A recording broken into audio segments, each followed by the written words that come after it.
Hindi raw isinasantabi ng COMELEC ang posibilidad na may maimpluwensyang tao sa likod ng umano'y vote buying na nangyari sa Navotas City. Yan nga ay matapos mahuli sa akto ng mga otoridad ang isang babaeng namimigay ng sobre sa isang warehouse kung saan may nakapilang 200 rehistradong botante.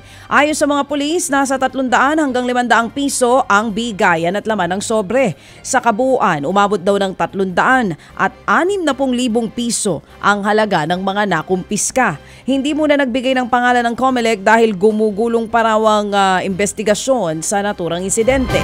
Nagbabala naman ang COMELEC sa mga lokal na opisyal at mga kandidato na maaari silang maharap sa kaso sakaling mapatunayang sangkot sa vote buying. Hindi rin daw lusot sa election offense ang mga nagpabili ng boto. Ted Filon at DJ Chacha ngayon nasa Radyo 5 92.3 News FM Monday to Friday 6 to 10 a.m.